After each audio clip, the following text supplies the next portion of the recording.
नमस्कार दोस्तों, UP triple SC से लेखपाल भर्ती के संबंध में बात करेंगे। नियुक्ति पत्र वितरण, जिला आवंटन, मनपसंद जिला, प्रतीक्षा सूची यानी कि वेटिंग लिस्ट, सेकंड लिस्ट जारी होने के संबंध में क्या कुछ सूचना है। अगर यहाँ पर प्रतीक्षा सूची जारी होती है तो कम नंबर वाले अभ्यर्थियों का भी होगा चयन।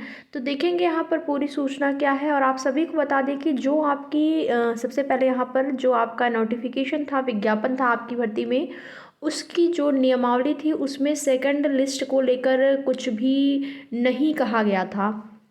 लेकिन यहाँ पर जब पद बचे रह जाते हैं तो उन पदों पर वेटिंग लिस्ट जारी होनी चाहिए, जैसा कि अन्य दूसरे विभागों में होता है। और यहाँ पर देखेंगे कई ऐसी भर्तियाँ हुई हैं जिसमें कि अभ्यर्थियों ने मांग की है सेकंड लिस्ट की, वेटिंग लिस्ट की। अब वो शासन के हाथ में है कि उस मांग को पूरा किया जाता है कि नहीं।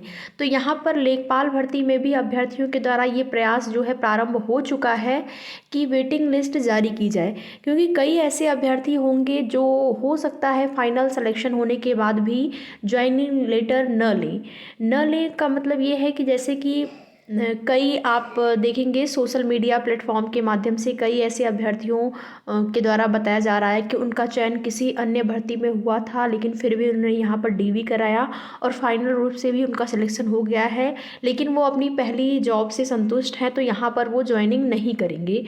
तो ऐसे कई अभ्यर्थी, नहीं तो मान लीजिए कम से कम 100 अभ्यर्थी तो होंगे ही।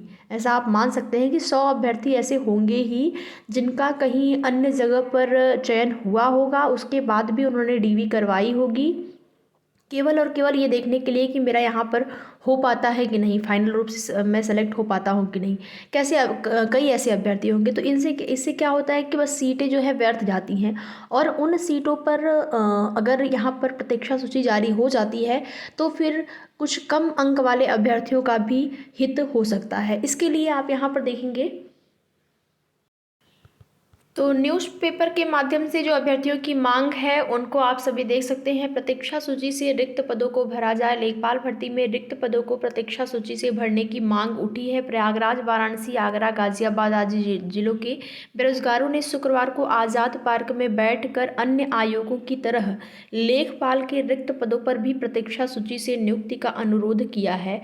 और कौन कौन अभ्यर्थी यहाँ पर शामिल थे उनको भी आप देख सकते हैं। साथ ही साथ यहाँ पर देखेंगे कि स्वतंत्रता संग्राम सेनानी, दिव्यांग, पूर्व सैनिक, आश्रित आदि की सीटों को कैरी फॉरवर्ड न करते हुए कम मेरिट के अभ्यर्थियों से भरने का भी अनुरोध किया गया है। तो ये तो हो गई मांग की बात। मांग तो देखेंगे अन्य भर्तियों में भी चल रही है कि वेटिंग लिस्ट, प्रतीक्षा सूची जारी की जाए और जारी होना भी चाहिए। भले ही नियमावली या नोटिफिकेशन में नहीं दिया गया है, लेकिन ये सरकार अगर अभ्यर्थियों का हित चाहती है तो यहाँ पर जारी होना चाहिए, क्योंकि लेखपाल भर्ती में आप देखेंगे कितनी हाई कट ऑफ गई है अनरिजर्व कैटेगरी की। और उस कट ऑफ को देखकर कहीं न कहीं अन्य भर्तियों के जो अभ्यर्थी हैं वो भी परेशान हो रहे हैं, ये सोच के कि जब उसकी लेखपाल भर्ती की कट ऑफ इतनी गई है तो क्या हमारी भर्ती की कट ऑफ कम जाएगी। जैसे कि अभी आप देख लेंगे जेई का रिज़ल्ट आने वाला है, एएसओ का रिज़ल्ट आने वाला है, मुख्य सेविका भर्ती है और कई ऐसी भर्तियां हैं जिनका कि परिणाम जारी होना है।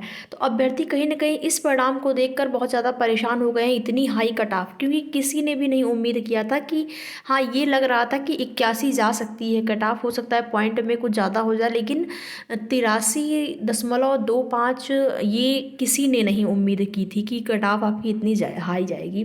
फिलहाल के लिए जो भी है प्रतीक्षा सूची की मांग अगर आप लोग करते हैं और सरकार से अनुरोध करते हैं तो हो सकता है कि ये लिस्ट प्रतीक्षा सूची की आप लोगों को देखने को मिले। आगे बात करेंगे जो चयनित हैं उनके नियुक्ति पत्र को लेकर। देखिए कई अभ्यर्थियों के ऐसे कमेंट आए हुए थे कि नियुक्ति पत्र कहाँ मिलेगा, कब मिलेगा। तो देखिए जब मिलेगा तो उसके लिए ऑफिशियल नोटिस जारी होगी बाकायदा। आपके जो आपका विभाग है उस विभाग से नोटिस जारी होगी, ठीक है, आपके विभाग से, क्योंकि आयोग का काम अब समाप्त हो गया है। जिन अभ्यर्थियों का चयन हो गया है अब आयोग से फाइल विभाग को, फिर विभाग जो है वो निर्धारित करेगा किस प्रकार से आपका मंडलवार ही आपका होना है ज्वाइनिंग। तो मंडल का, फिर उसके बाद उस मंडल के अंतर्गत कौन से ज़िले में आपकी ज्वाइनिंग होती है। मनपसंद ज़िला की अगर बात करें तो ये कह पाना बहुत ही अभी मुश्किल है कि मनपसंद ज़िला मिलेगा। वैसे ज़्यादा प्राथमिकता तो इस चीज़ को दी जाएगी कि जो हाई कट ऑफ वाले हैं या फिर अगर पोस्ट पदों की संख्या होती है आपके मंडल में, तो आपको अपना ही मंडल मिले या आपके मंडल के अंतर्गत जो ज़िले आ रहे हैं उन ज़िलों को दिया जाए, ये हो सकता है। और इसके संबंध में आप सभी को बता दें कि आपका जब नियुक्ति पत्र वितरित होना होगा तो इसके लिए एक नोटिस आपके विभाग से भी जारी होगी। बाकी अन्य माध्यम से भी आप देखेंगे, न्यूज़पेपर के माध्यम से भी पहले ही चीज़ें पता चल जाती हैं कि इस दिन इस भर्ती का नियुक्ति पत्र वितरण समारोह होना है। क्योंकि नियुक्ति पत्र वितरण समारोह जो है मुख्यमंत्री जी अपने हाथों से ही नियुक्ति पत्र कुछ अभ्यर्थियों को बांटेंगे। लखनऊ बुलाकर दिया जाता है कुछ अभ्यर्थियों को अपने ज़िले में, अपने मंडल में उनको दिया जाएगा, जो अलॉटेड उनका स्थल होगा वहाँ पर दिया जाएगा। तो इस चीज़ के लिए नोटिस जारी होगी, आपको परेशान होने की ज़रूरत नहीं है। बाकी आगे की जो भी जैसी भी सूचना मिलती रहेगी आप सभी को उसकी जानकारी समय समय पर इस चैनल के माध्यम से दी जाएगी। तो वीडियो में लास्ट तक बने रहने के लिए आप सभी का बहुत बहुत धन्यवाद।